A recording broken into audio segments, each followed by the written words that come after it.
Bonjour à tous et bienvenue sur Dialogue Lent. Aujourd'hui, nous allons explorer l'art de débattre à la française en utilisant les connecteurs logiques indispensables. Exactement. N'oubliez pas de vous abonner et d'activer la cloche pour ne rien manquer de nos discussions passionnantes. Maintenant que nous avons vu l'importance des connecteurs logiques, penchons-nous sur la manière de structurer ces idées à l'oral, un aspect essentiel pour un débat réussi.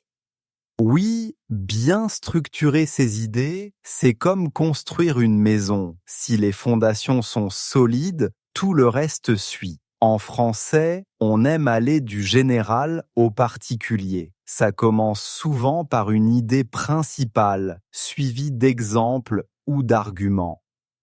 Exactement. Prenons un exemple simple. Si vous parlez de l'importance du sport, vous commencez par l'idée principale, comme le sport est essentiel pour la santé. Ensuite, vous développez avec des arguments, par exemple, il améliore la condition physique et il réduit le stress. Et pour lier ces idées, les connecteurs logiques sont cruciaux. Par exemple, d'abord, ensuite, de plus. Ces mots aident à guider l'auditeur d'une idée à l'autre sans confusion. C'est vrai. Imaginez que vous participez à un débat et que vous voulez convaincre votre auditoire. Commencez par d'abord, je pense que permet de structurer votre discours et de montrer que vous avez une approche méthodique. Oui, et n'oublions pas l'importance de conclure. Une bonne conclusion résume vos points principaux et peut renforcer l'idée présentée. Par exemple, terminer par en résumé, le sport est non seulement bénéfique pour la santé physique, mais aussi pour la santé mentale. On pourrait aussi utiliser des connecteurs pour marquer une opposition, comme cependant ou néanmoins. Cela permet de montrer que vous prenez en compte d'autres points de vue, ce qui enrichit le débat. Absolument. Supposons que quelqu'un dise « Le sport est trop fatigant ». Vous pourriez répondre « Cependant, avec une bonne organisation, il devient une activité relaxante et bénéfique ». C'est une belle démonstration de l'art de débattre. On montre qu'on a écouté l'autre tout en exposant son propre point de vue de manière claire et structurée. Et pour ceux qui débutent, il est utile de s'entraîner à structurer ses idées en écrivant des phrases simples. Commencez par « je pense que », ajouter « parce que » et terminer avec « donc ». Oui, et avec le temps, cela devient plus naturel. Vous pouvez même vous entraîner avec des sujets quotidiens, comme pourquoi je préfère les chats aux chiens. Cela vous aidera à vous sentir plus à l'aise avec la structure. Et n'oubliez pas, l'objectif est de communiquer vos idées clairement et efficacement. Avec de la pratique, vous verrez une nette amélioration dans votre façon de débattre. Alors, n'hésitez pas à continuer à explorer ces techniques et à les intégrer dans vos conversations quotidiennes. Vous verrez, cela fait toute la différence dans un échange d'idées.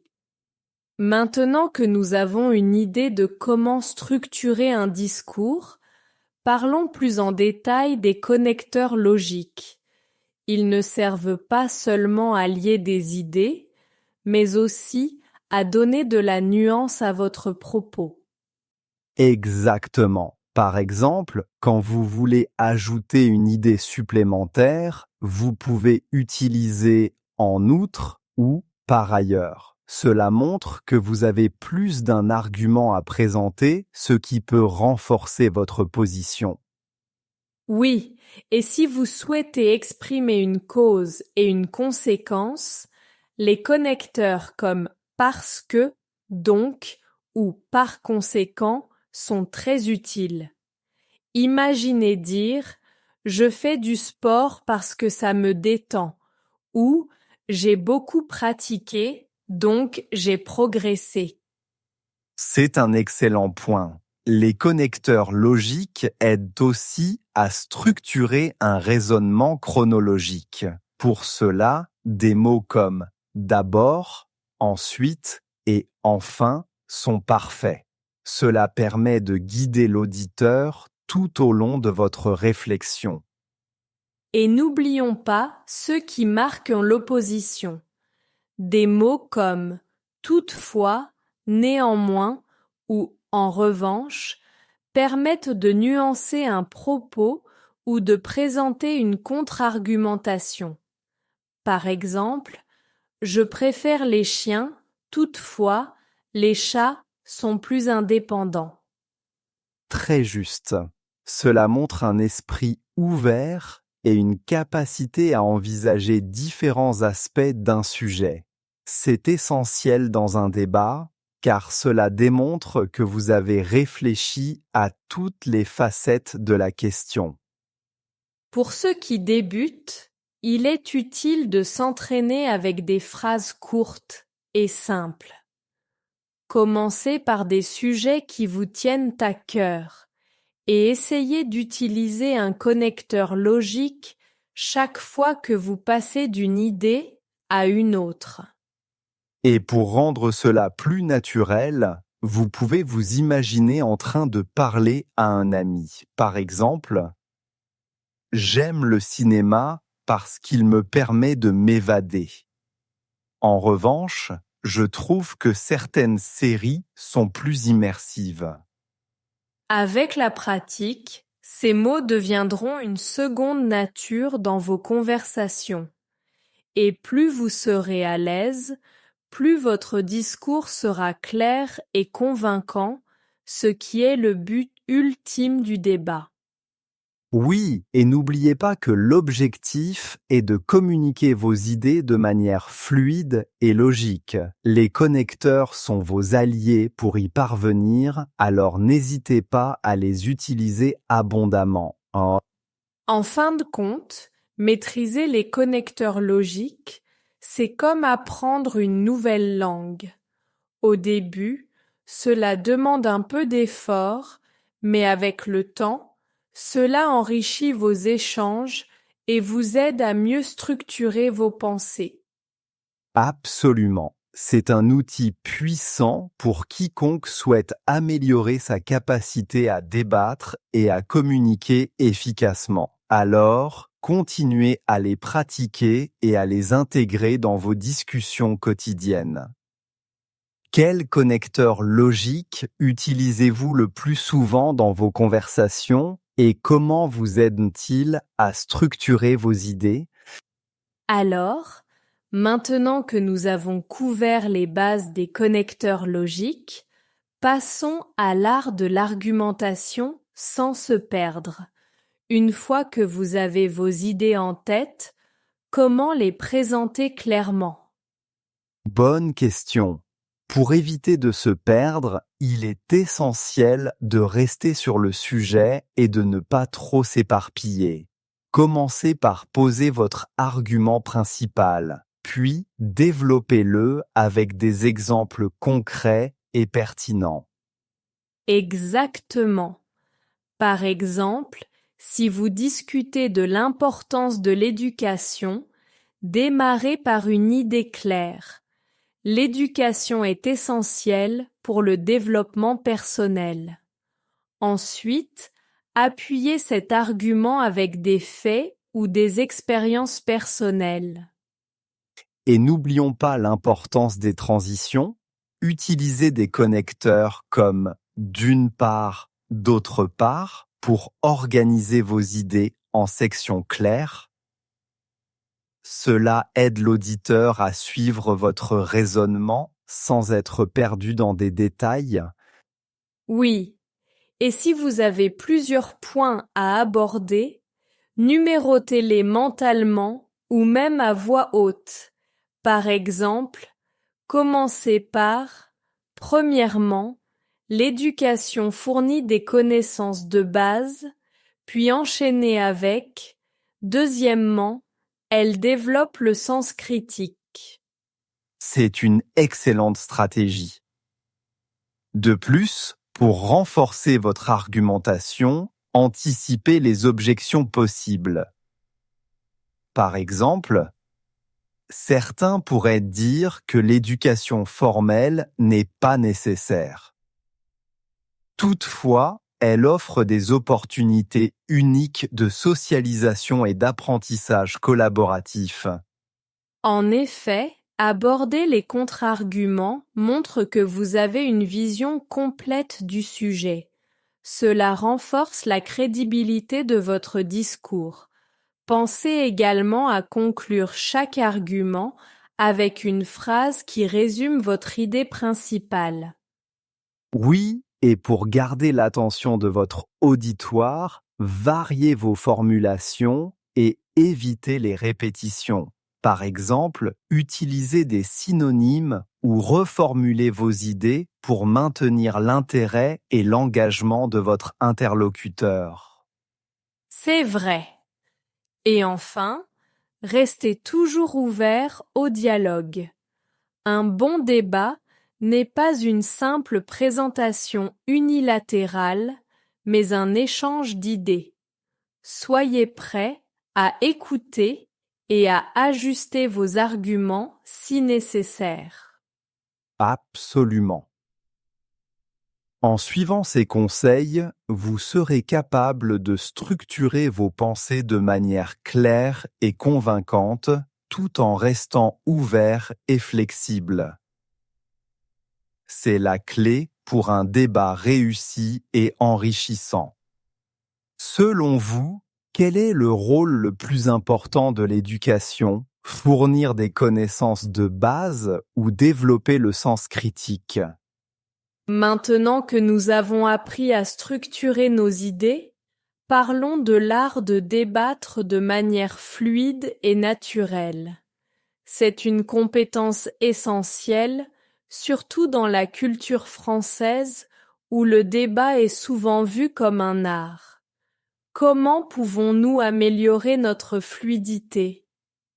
Pour débattre de manière naturelle, il est crucial d'écouter activement votre interlocuteur.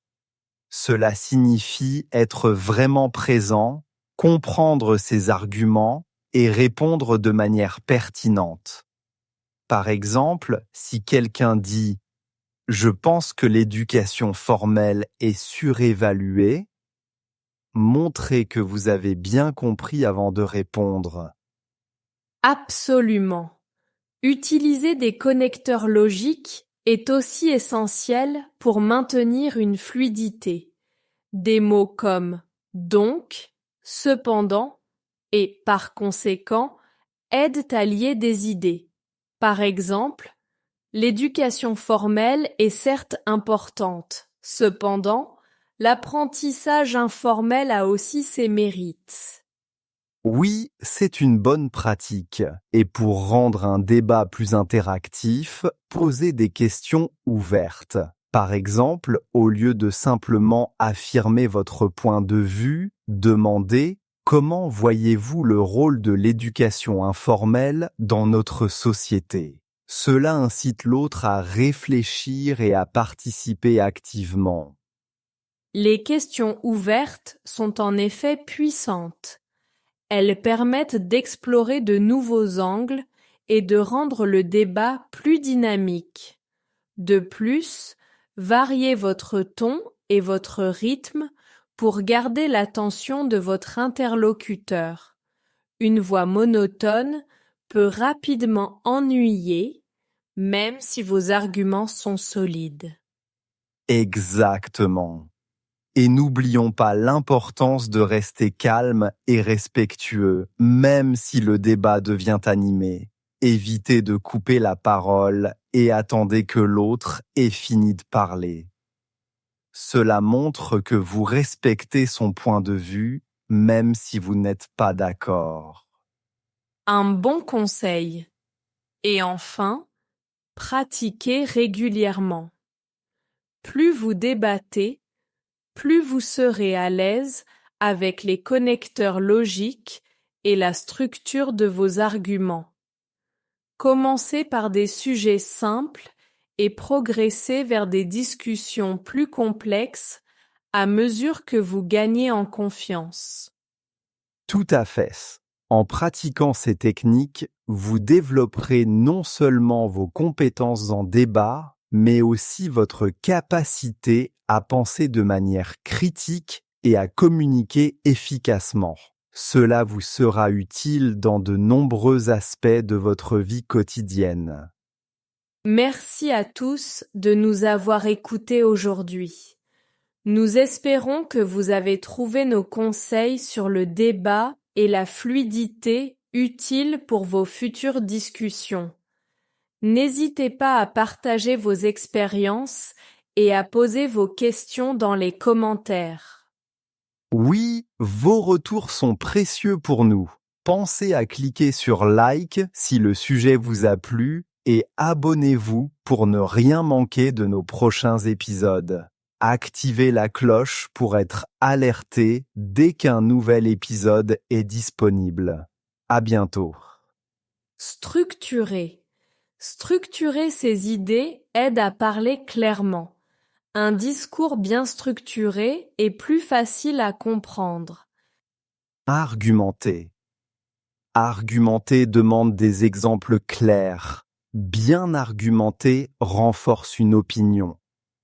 Relier. Relier les idées rend le discours fluide. Les connecteurs servent à relier les arguments. Expliquer. Expliquer son point de vue évite les malentendus. Expliquer calmement aide au débat. Conclure. Conclure permet de résumer les idées principales. Une bonne conclusion renforce le message.